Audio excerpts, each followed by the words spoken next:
वंदे मातरम कर्मचारी साथियों, जैसे कि आपको पता है आईपीआर बनने का जो भी प्रोसेस है वो शुरू है और इस जनवरी यानी 31 जनवरी तक आपको अपनी राजकाज पोर्टल 2.0 पोर्टल पे अपनी आईपीआर यानी अचल संपत्ति विवरण भरना है।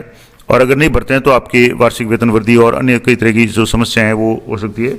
अब इसके लिए कैसे करेंगे, तो एक जो टेक्निकल इशू आ रहा था कि SOC ID not registered on राजकाज 2.0, अब इसका अधिकतर लोगों के तो समाधान हो गया है। एक या दो बार आप जैसे ही लॉगिन करते हैं तो ये ऑटोमेटिकली इसका जो एरर है वो हट रहा है। फिर भी अगर नहीं हट रहा तो मैं आपको इसी वीडियो में बताऊंगा। उससे पहले आपको कैसे आईपीआर बननी है वो मैं दोबारा आपको थोड़ा सा बता देता हूँ। हालांकि इसके संबंध में मैंने पहले भी वीडियो अपलोड कर रखा है। तो इसके लिए आपको राजकाज 2.0.gov.in इस पर आपको आना है और यहाँ से लॉगिन क्लिक करना है। तो ये इस तरीके से आपकी एसओसी आईडी है वो आपको इंटर करनी है।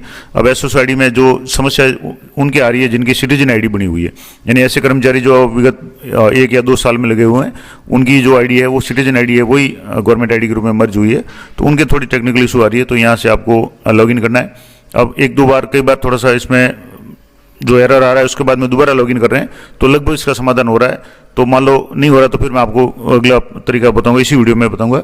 तो पहले जैसे यहाँ 2 बार क्लिक करेंगे तो सीधा यहाँ से आ गया, नाम आ गया एम्प्लॉय का और गवर्नमेंट एम्प्लॉयज है। आप नेक्स्ट पेज पे क्लिक करेंगे, आपको जो भी डाटा है वो पर्सनल इन्फॉर्मेशन पहले अपडेट करनी है, उसके बाद में सर्विस डिटेल अपडेट करनी है।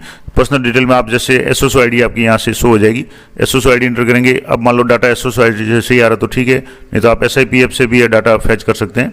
अपना सोल्यूशन मिस्टर मिसेज वगैरह वो देख लें, नाम देख लें, हिंदी में नाम देख लें, डेट ऑफ बर्थ है, जेंडर है, ईमेल आईडी और मोबाइल नंबर सब सही है तो आपको नेक्स्ट पे क्लिक करना है। अब नेक्स्ट पे आपके रिक्रूटमेंट में रिक्रूटमेंट है, प्रमोशन है, डेपुटेशन है, जैसी भी कंडीशन है आप सेलेक्ट कर लें। यहाँ से जैसे रिक्रूटमेंट है, अब मान लो यहाँ सर्विस डेजिग्नेशन में आप सर्विस कर लें। अब डिपार्टमेंट आपको जरूर अच्छी तरह से सिलेक्ट करना है। मान लो शिक्षा विभाग के कर्मचारी है तो स्कूल एजुकेशन है वो कर लें, स्कूल एजुकेशन डिपार्टमेंट। अब आपको सर्विस रूल्स में Rajasthan educational service subordinate service है, अगर आप तृतीय श्रेणी द्वितीय श्रेणी अध्यापक है तो वो कर लें। सर्विस में आप सबऑर्डिनेट सर्विस आ जाएगा। अपना डेजिग्नेशन जैसे सीनियर टीचर की मैं पढ़ रहा हूँ तो सीनियर टीचर कर लिया। जो भी आपके लागू होता है वो टीचर ग्रेड 2nd 3rd वगैरह, जो भी इंस्ट्रक्चर वगैरह, जो भी आपके बेसिक कंप्यूटर निर्देशक वगैरह सारे ऑप्शंस आ रहे हैं। एम्प्लॉय टाइप में नॉन गेजेटेड आ जाएगा और एम्प्लॉय में यहाँ प्रोबेशनर है, परमानेंट है, जैसे भी है वो आप भर लें। सर्विस ज्वाइनिंग डेट यहाँ जैसे गलत आ रही है 85 आ रही है तो इसको आप यहाँ से एडिट कर लें, क्योंकि कार्मिक प्रोबेशनर है तो इनकी जो ज्वाइनिंग है वो 2024 की है। तो यहाँ से जो भी डेट है वो मैंने 9/3/2024 कर ली। करंट पोस्टिंग ऑफिस, अब यहाँ सर्च ऑप्शन पे जाएंगे तो इस तरीके से काफ़ी सारे ऑप्शंस इसमें आएंगे जिसमें ऑर्गेनाइजेशन वगैरह आएंगे। अब यहाँ से गवर्नमेंट सेलेक्ट कर लें, इसके अलावा और भी करेंगे। लेकिन कई बार ये थोड़ा टेक्निकल प्रॉब्लम के कारण डिपार्टमेंट तो आ रहे हैं लेकिन जो आपका डिपार्टमेंट नहीं आ रहा है तो नॉट फाउंड इन लिस्ट इस पर आपको क्लिक करना है। और यहाँ जैसे आप क्लिक करेंगे तो आपको अपना नाम, विद्यालय का या कार्यालय का सर्च करके इसको सिलेक्ट कर लेना है। बेसिक पे आपकी कितनी है वो आपको यहाँ लिखनी है। DDO कोड आपकी जो भी है वो आपको यहाँ एंटर करना है। उसके बाद में एम्प्लॉय आईडी आपके ऑटोमेटिक फैच हो जाएगी, इसको चेक कर लें। और डेट ऑफ फर्स्ट अपॉइंटमेंट यहाँ भी जैसे 85 आ रही है, गलत आ रही है तो इसको भी यहाँ से आप एडिट कर सकते हैं। तो जो भी ये कैलेंडर से यहाँ से आपको सही डेट है वो सिलेक्ट करनी है। डेट ऑफ रिटायरमेंट ऑटोमेटिकली आपकी डेट ऑफ बर्थ के हिसाब से आ जाएगी। ये सारे जब सही है तो आप इसको एक बार अच्छी तरह चेक कर लें। डॉक्यूमेंट ऐड करना चाहते हो करें, अन्यथा कोई जरूरी नहीं है। और इसके नीचे जब आप स्क्रॉल करेंगे तो आपके सबमिट का ऑप्शन आएगा। तो डेट ऑफ रिटायरमेंट सही है तो आप देखने, अगर गलत है तो उसको आपको सही करना। तो यहाँ से जैसे डेट ऑफ बर्थ तो गलत आ रही थी, डेट ऑफ रिटायरमेंट, तो वो मैंने सही कर ली। अब लास्ट में आपके सबमिट का ऑप्शन है तो आप सबमिट कर लें। तो ये सबमिट करने के बाद में आपका प्रोफाइल है वो कंप्लीट हो गया। अब प्रोफाइल कंप्लीट होने के बाद आपको IPR बननी है। तो यहाँ से जैसे आपका प्रोफाइल कंप्लीट हो गया, अब आपके IPR का ऑप्शन यहाँ आ जाएगा। इसमें आपको ऐड प्रॉपर्टी पे जा करके ऐड योर प्रॉपर्टी, जो भी प्रॉपर्टी आपकी है आपके नाम से है, एग्रीकल्चर है, कॉमर्शियल है, रेजिडेंशियल है, ये सारी आप एक बार देख लें। एग्रीकल्चर है तो जिसमें फार्म है, प्लॉट है, जो भी है वो देख लें। ग्रामीण क्षेत्र में, शहरी क्षेत्र में आपको सिलेक्ट करना है। इसके अलावा आपको अपना एड्रेस वगैरह है वो इंटर करना है। प्रॉपर्टी आप खुद की है, किसी के साथ में है, कैसे है, जैसे भी है आपको करके ये एक कर दी। अब दोबारा अगर ऐड करना चाहें तो आप दूसरी प्रॉपर्टी है, ऐड प्रॉपर्टी पे जाकर के आप दूसरी भी ऐड कर सकते हैं। तो मैंने यहाँ 2 प्रॉपर्टी इन कर्मचारी के है, इनके नाम से है, दोनों ऐड कर ली। आपने कहाँ से प्राप्त की, कैसे की, संपूर्ण विस्तार से वीडियो मैंने पहले बना रखा है, इसलिए मैं इसको थोड़ा सा आपको फास्ट में बताऊंगा। तो यहाँ से आपने जैसे दोनों प्रॉपर्टी एक होगी और एक एग्रीकल्चर होगी, एक रेजिडेंशियल होगी। अब सब कुछ सही हो गया तो आपको डिक्लेयर IPR पे क्लिक करना है। तो यहाँ से आप डिक्लेयर IPR पे क्लिक करेंगे तो आपकी टोटल वैल्यूएशन वगैरह ये सारा आ जाएगा।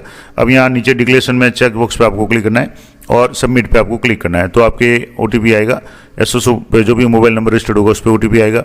और OTP इंटर करने के बाद में आप पे सक्सेसफुली ये हो जाएगा। अब आप इसको डाउनलोड करना चाहें तो हिस्ट्री में जाएंगे और हिस्ट्री में जाने के बाद नीचे आप स्क्रॉल करेंगे तो यहाँ 3 डॉट्स पे जाकर के डाउनलोड PDF पे क्लिक करना है और आप PDF है वो अपनी डाउनलोड कर लेंगे। तो ये तो पूरा प्रोसेस बता दिया मैंने कि किस तरीके से आप अपने IPR भरेंगे। अगर आपके ऑप्शन नहीं आ रहे हैं तो कैसे करेंगे, तो मैं उसको वो भी आपको बता रहा हूँ। मान लो आपके SSO ID का जो एरर आ रहा है तो वो कैसे करेंगे, उसका एक समाधान मैं आपको बता रहा हूँ। तो पहले तो आप इसको सेव कर लें और ये सारा होने के बाद में अगर आपके अभी भी एरर आ रहा है, SSO ID not registered problem है, तो उसका सोल्यूशन ये है कि आपके ये अगर एरर आ रहा है तो आपको एक फॉर्मेट में आपको बता रहा हूँ जिसमें अपनी सारी डिटेल्स भर करके आपको ईमेल करनी है। ईमेल कहाँ करनी है वो भी मैं आपको बताऊँगा। तो एक फॉर्मेट है जिसमें आपको सबसे पहले एम्प्लॉय का नाम लिखना है, ये अपने खुद की ईमेल ID से या आपके जो भी कार्यालय अध्यक्ष या जो भी आपके DDO है, संस्था प्रधान है, उनके जो भी ईमेल ID है या आपके कार्यालय की ईमेल ID से इसको मेल करना है। पहले आपको एम्प्लॉय का नाम लिखना है, एम्प्लॉय की ID, आपको जो भी ID है वो, जैसे सिटीजन ID की समस्या आ रही है तो सिटीजन ID लिख दें, फिर SSO ID लिख दें, उसके बाद में आपकी ईमेल ID जो भी है वो लिख दें, मोबाइल नंबर लिख दें, डिपार्टमेंट आपका कौन सा वो लिख दें, सर्विस टाइप में आपकी कौन सा है, सर्विस आप देख लें, डेजिग्नेशन आपका पद क्या है वो लिख दें, DDO कोड लिखना है आपको, DDO का नाम लिखना है, DDO स्कूल नेम है या जो भी आपके कार्यालय का नाम वो लिखना है, बेसिक आपकी पे कितनी है वो लिखनी है और date of joining in current service है वो सारी ये डिटेल्स आप भर करके खुद की DDO की या खुद की ईमेल ID से आपको ईमेल करना है। एक तो है support.eoffice@rajasthan.gov.in, एक ईमेल इस पर कर लें। उसकी कॉपी अगर आप चाहें तो इसको 2 ईमेल और है वहाँ भी आप कर सकते हैं, support.rajkaj@rajasthan.gov.in या eoffice.doit@rajasthan.gov.in। ये जो 3 ईमेल ID है इसमें से पहले ईमेल ID पे आप जरूर मेल कर लें, दूसरी पे भी करें तो भी कोई बात नहीं और बहुत जल्दी आपकी इस समस्या का समाधान हो जाएगा। हालांकि अधिकांश लोगों के जिनके 2 दिन पहले एरर आ रहा था, आज जब लॉगिन कर रहे हैं तो उनके वो एरर नहीं आ रहा है और सीधे ही उनका IPR भरने का ऑप्शन है या प्रोफाइल अपडेट करने का ऑप्शन आ रहा है। तो या तो आप थोड़ा सा वेट करें, लगभग सभी की समस्या का समाधान हो रहा है। बहुत गिने चुने लोग होंगे जिनकी प्रॉब्लम आ रही होगी, अधिकांश का समाधान हो गया है। फिर भी अगर आपका समाधान नहीं होता है तो आप इस ईमेल ID पे अपनी सारी डिटेल्स है वो आप भर लें। ईमेल ID मैं दोबारा बता देता हूँ और इस पूरे मैसेज को मैं आपको टेलीग्राम चैनल पे दे दूंगा, तो वहाँ से आप ईमेल ID वगैरह सारा देख सकते हैं।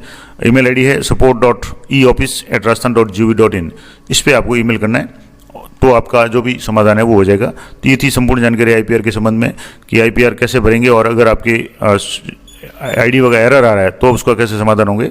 आशा करता हूँ इस संपूर्ण जानकारी आपके लिए उपयोगी रहेगी। जानकारी अच्छी लगी तो वीडियो को लाइक करें, शेयर करें। मिलते हैं नेक्स्ट वीडियो में, तब तक जय हिंद, जय भारत।